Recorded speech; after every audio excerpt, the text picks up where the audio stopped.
Assalamualaikum warahmatullahi wabarakatuh. Nama saya Frizky Azharuta Astiabudi dari kelas 11 TI 4. Nomor absen 10 akan menyampaikan kultum bertema anjuran sahur puasa Ramadan. Tugas Pondok Ramadan SMKN 1 Kepanjen, Kabupaten Malang. Sahur adalah salah satu amalan sunnah yang sangat dianjurkan untuk dikerjakan saat ingin berpuasa di bulan Ramadan. Tidak hanya puasa wajib seperti Ramadan dan Nazar, di dalam puasa sunnah pun sangat dianjurkan untuk dikerjakan. Anjuran ini bersifat sunnah muqaddah. Meskipun demikian, terdapat beberapa perbedaan mengenai waktu yang cocok untuk menyantap makanan sebelum fajar tiba.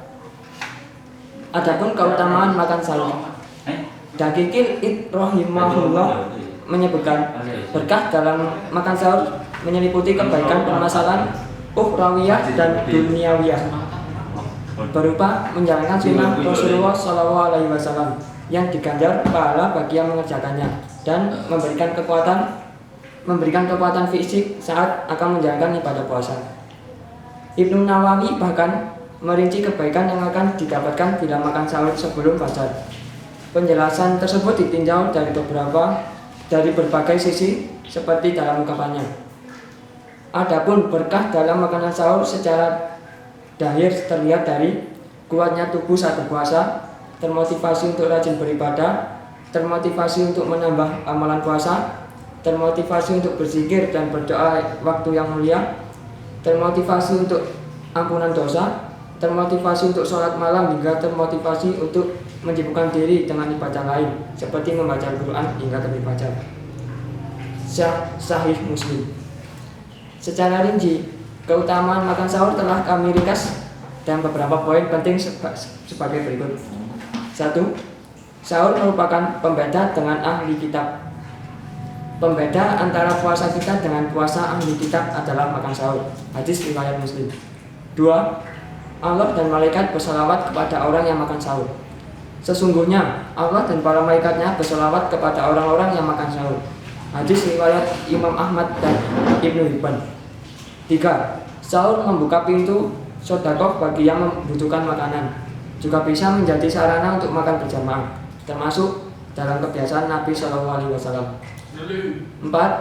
Sahur memberikan kekuatan saat menjalankan ibadah puasa. 6. Sahur menambah kekuatan untuk rajin beribadah. 7. Sahur menghindarkan perilaku buruk akibat rasa lapar. 8. Sahur termasuk dalam meneladani sunnah Nabi SAW. Kapankah waktu utama melaksanakan sahur? Agama tidak menerangkan dengan rinci kapan seharusnya seorang bersahur. Hanya saja dari riwayat-riwayat yang ada dapat dipahami bahwa sebaiknya sahur dilaksanakan pada akhir malam menjelang terbit fajar atau subuh. Ibnu Hajar mengomentari hadis bahwa yang dinyatakan kepada Anas adalah jarak waktu antara berakhirnya makan sahur dan dimulainya sholat subuh. Sama halnya dengan Imam Nawawi yang menyebutkan hadis ini menunjukkan anjuran mengakhirkan makan sahur hingga dekat dengan waktu subuh. Berbeda dengan ungkapan Al-Qurtubi yang menjelaskan bahwa dalam hadis ini menunjukkan sahur selesai sebelum terbit fajar atau subuh. Faedah makan sahur yang diakhirkan sebagaimana yang disebutkan oleh Ibnu Abi Jamrah dalam kitab Fath al-Bari. Nabi SAW telah memandang suatu amalan yang sangat mudah bagi umatnya untuk dilakukan. Jika seandainya tidak melakukan sahur, maka akan berat dalam menjalani puasa. Begitu juga dengan makan sahur yang dikerjakan di tengah malam. Tentu juga akan memberatkan bagi seorang hamba. Bahkan, orang yang menjalankan ibadah sahur di tengah malam akan susah mengalahkan rasa kantuk, membuat orang begadang hingga lalai dalam menjalankan sholat subuh. Kesimpulannya, waktu makan sahur Nabi SAW ialah dekat dengan waktu sholat subuh. Berarti, beliau selalu mengakhirkan. Sedangkan waktu untuk berakhirnya sahur adalah mendekati azan sholat subuh. Sekian kultum dari saya, semoga bermanfaat. Terima kasih. Assalamualaikum warahmatullahi wabarakatuh.